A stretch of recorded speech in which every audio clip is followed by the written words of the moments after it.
chilly night in early March. This happened a couple years ago now. I had just gotten home from work.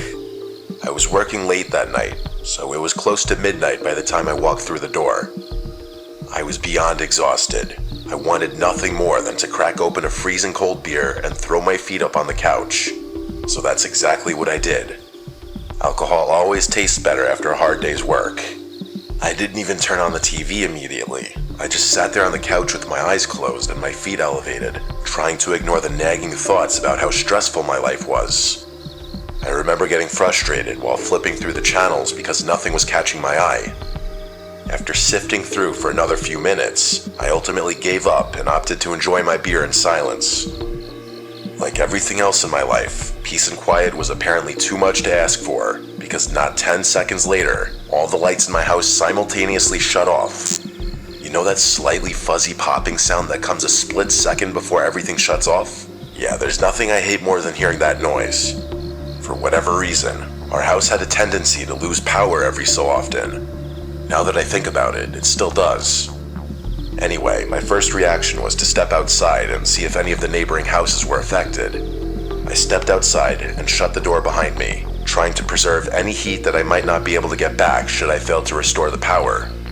It was late, but I remember seeing at least one house on my block with their lights on, which confirmed that my house was the problem.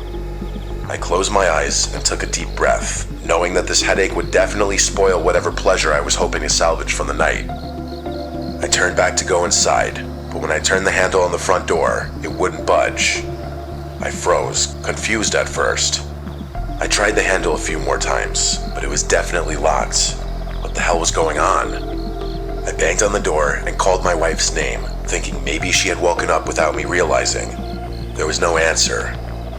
I tried to peer through the glass, but it was still pitch black in there. I ran around to the back. That door was locked too. I started panicking. My wife had a tendency to leave doors unlocked, so it was weird that the back door would be locked in the first place. I ran around to the side of the house to check the breaker, and I froze in my tracks. My hose, which I knew for a fact had been coiled, was laying in the grass just below the breaker box. The realization hit me like a freight train. Someone had cut the power intentionally. Without thinking, I sprinted to the nearest window and desperately looked inside one more time.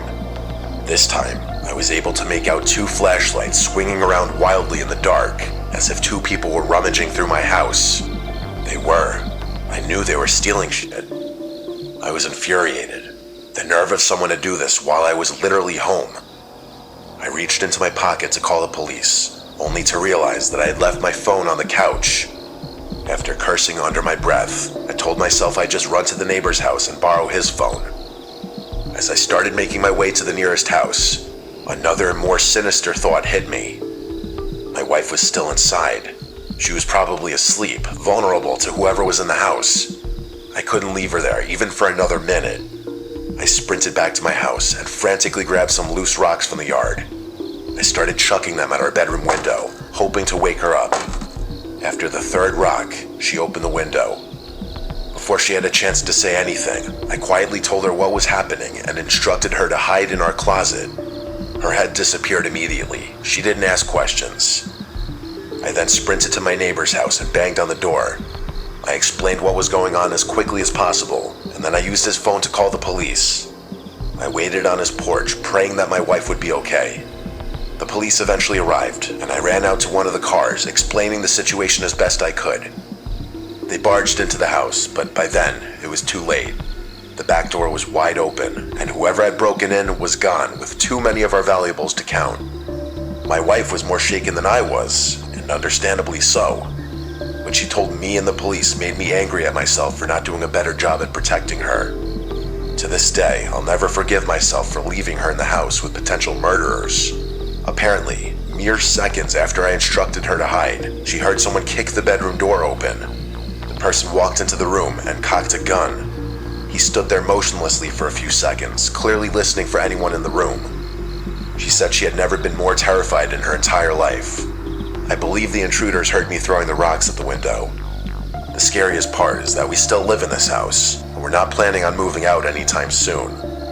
Sometimes I think about what could have happened had I not stepped outside for those brief moments.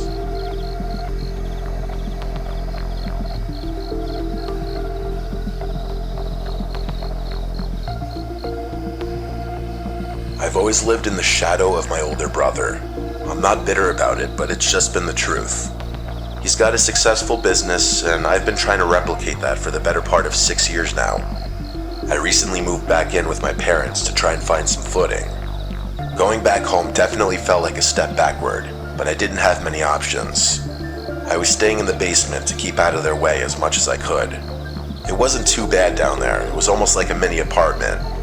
The basement had its own little kitchen, bathroom, office, bedroom, and even a TV with my old video games. With all that, I rarely went upstairs. I could pretty much live down there on my own, and it kept me from feeling like a total burden. One night, it was either Friday or Saturday, there was a pretty nasty storm blustering outside. Rain was hammering against the windows, and the wind was strong enough to rattle the whole house. I can't overstate the intensity of it. It was one of the wildest storms I had ever seen at that point. My parents were out of town for the weekend, so I had the place to myself, which was fine by me. I remember it being extra cozy down there that night. I love listening to a raging storm from the comfort of a warm bed, especially when it's late at night.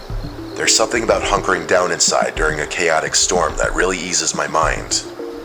I was about to fall asleep to the soothing pattering of rain when the power suddenly went out. Everything clicked off at once, and I was left in total darkness.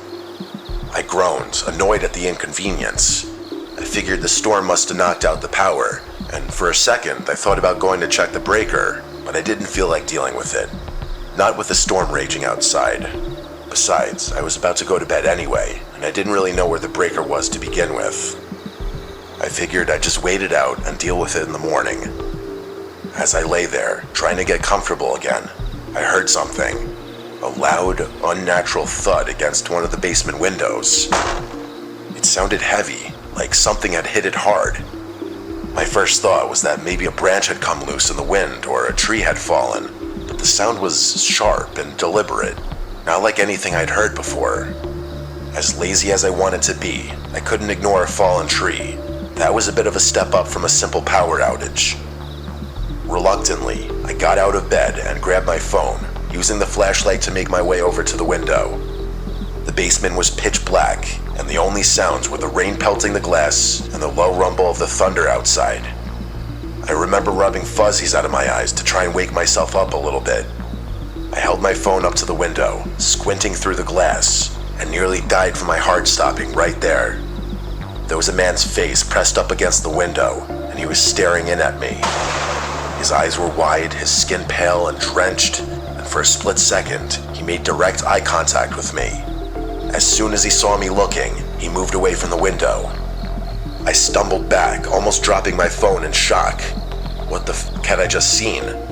I felt my heart starting to race. I could barely breathe, but I didn't have much time to process it because a few seconds later, I started hearing another sound, the sound of footsteps. I listened closely. The floorboards above my head were creaking gently. There were people in the house.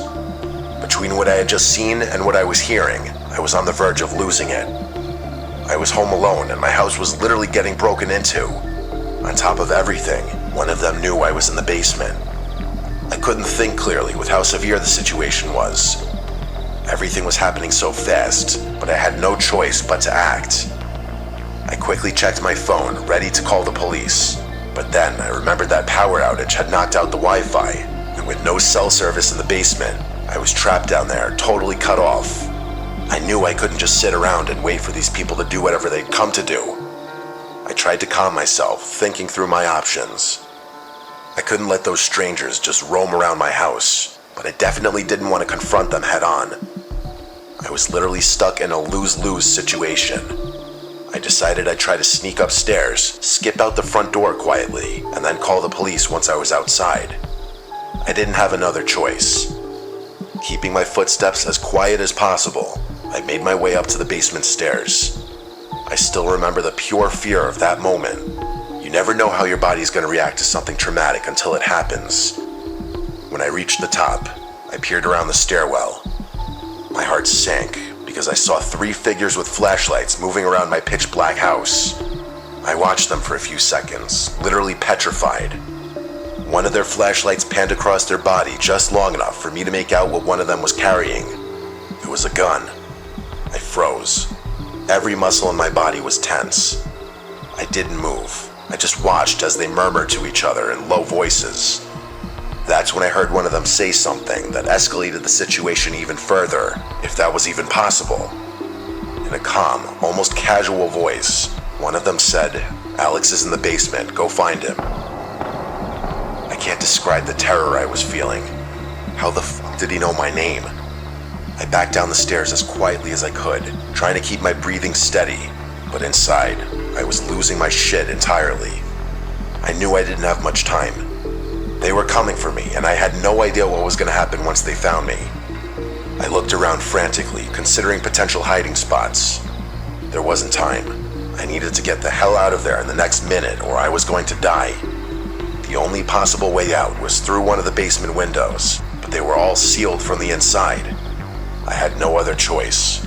I grabbed a nearby stool, climbed up one of the window wells, and smashed the glass with my elbow.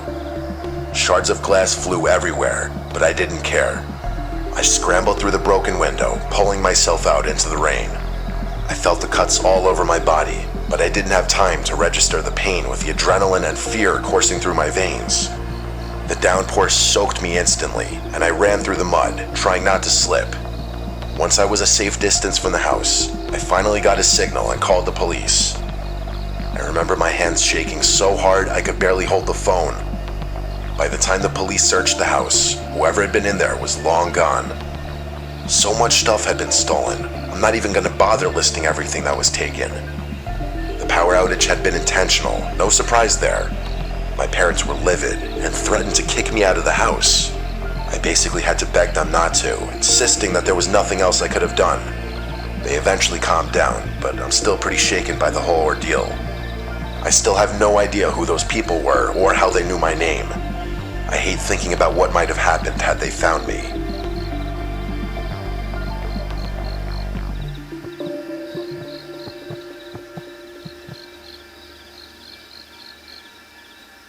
I live in a quiet suburban area, but there are a lot of more densely populated towns within driving distance of me. A few months ago, I picked up a night shift security job at a warehouse a few towns over. It was situated in this industrial space that stretched on for miles. The building itself was isolated with rows and rows of tall metal shelves and a couple of big loading docks. The work was easy. Routine checks, basic security, making sure everything stayed locked up. It was quiet, usually too quiet, but I didn't mind. I liked the solitude, and most nights I could finish my shift without much happening. It was a Thursday night and it was pouring out. I was checking my phone every so often for updates on the storm, as I wasn't too keen on having to drive home in those conditions. Luckily, there wasn't much for me to do that night, so I at least had that going for me. The power in the warehouse flickered a few times, but held steady, so I wasn't too worried. But about an hour in, the power finally gave out, plunging the whole warehouse into pitch black darkness. I was pissed. I was the only employee there that night, so the responsibility for restoring the power was mine. I had obviously been prepped for a situation like this, but I never thought I'd ever have to actually deal with it. I stepped out of my little security room to begin the process. They had instructed me to unplug some of the massive machines before checking the breakers, so that's what I went to do. My flashlight was the only source of light in the whole place. It was honestly creepy as hell. The silence felt thicker in the dark, and every creak of the building seemed louder without the hum of the lights. My footsteps echoed like 100 times louder too, which was definitely an odd feeling. As I was patrolling one of the aisles, I heard a loud, metallic clattering echoing from somewhere deeper in the warehouse. It startled me, but I brushed it off as the storm rattling the roof or the metal shutters. Still, I decided to check it out, aisle by aisle. When I rounded one corner, I froze. A faint beam of light was moving along the shelves up ahead. It looked just like my own flashlight. It clicked off as quickly as I had seen it, but I had definitely seen it. No one should have been there until the morning, though. I felt my heart start to race. Why the hell would someone else be in here? I debated calling out, but ultimately decided against it. When I reached the spot where I'd seen the light, it was gone. The aisle was empty, just rows of crates and shelves stacked high with inventory. I started freaking out, knowing I wasn't going crazy. I knew what I saw. I had a job to do, though. I debated calling the police, but wasn't sure if what I had seen would be enough. I guessed there was a slight chance I could have imagined it. In hindsight, had the company not equipped me with a taser, I probably would have just called the police right there. As I continued my patrol, a strange smell hit me. A musty, metallic odor, like rusted metal or stagnant water. The smell was coming from one of the loading bays, a darker part of the warehouse where crates were stacked up floor to ceiling. I followed the smell with my flashlight, and that's when I noticed something odd. My beam reflected off the polished concrete floor, revealing 2 sets of wet footprints leading into one of the storage aisles. In that moment, I wanted to run in the opposite direction and call the police, but I couldn't just yet. If anyone was poking around, it was on me. That was literally my job. Curiosity got the better of me, and I decided to follow the trail. I kept my flashlight low, not wanting to make it obvious where I was. As I got closer, I started hearing faint whispers, just barely audible, like 2 people having a conversation a few aisles away. I couldn't make out the words, but something about the tone sounded tense, almost urgent. I clicked off my flashlight and held my breath, trying not to make any noise. I gripped my taser and crept closer to the whispering. As I turned the corner, I raised my flashlight to confront whoever was there. There was honest to God no one in front of me. The whispering had also stopped, which was pure insanity. They had literally been right in front of me. How the hell had they disappeared so quickly? The whole situation had me rattled. I decided that I wasn't getting paid enough for this, so I decided to just make a beeline for the circuit room and get the power on without worrying about my other tasks. I made it there and started fumbling around with the breakers in the dark. As I was doing that, I heard something scrape across the floor nearby. I swung my flashlight around and spotted the edge of a metal tool lying just a few feet away. A crowbar. It hadn't been there before. This was serious now. Whoever was in there with me had potentially malicious intentions. I yelled out that I was armed, which was kind of a half-bluff considering the taser. I needed to get out of there as fast as possible. My nerves were shot at that point, but I knew my life was more valuable than whatever consequences I'd face for leaving. As I was heading for the door, a loud, metallic crash echoed from the far end of the building, followed by the unmistakable sound of rushing footsteps. I felt a surge of adrenaline and started running toward the noise. I turned the corner, and there they were. Standing in the middle of the aisle were 2 figures dressed all in black. One of them was holding a crowbar identical to the one I had just walked past. They looked at me for a split second, and then, without warning, started sprinting directly towards me. I didn't think. I just turned and ran. All the confidence I had just mustered up was gone. I could hear their footsteps pounding behind me, but I didn't dare look back. I weaved through the aisles, praying that I'd be able to navigate this place better than they could. After what felt like an eternity, the footsteps faded. I paused, catching my breath, and realized they weren't chasing me anymore. Eventually, I made my way toward the exit door and stepped outside. I immediately called the police and begged them to come as quickly as possible. They actually arrived pretty quickly, which I was thankful for. Of course, those 2 strangers were long gone by then, but the officers were really helpful, and even helped me get my power back up. My boss was not as sympathetic, though. He gave me shit for running, and I almost lost my job over the whole incident. I still can't get over how strange the whole encounter was. Like, it was clear that those people were messing with me, but they still chased me with a weapon. The worst part is I still work nights in that warehouse, although my boss did start putting at least 2 people on the shift every night. I still don't know what to make of the whole thing. I'm just glad those guys didn't catch up to me.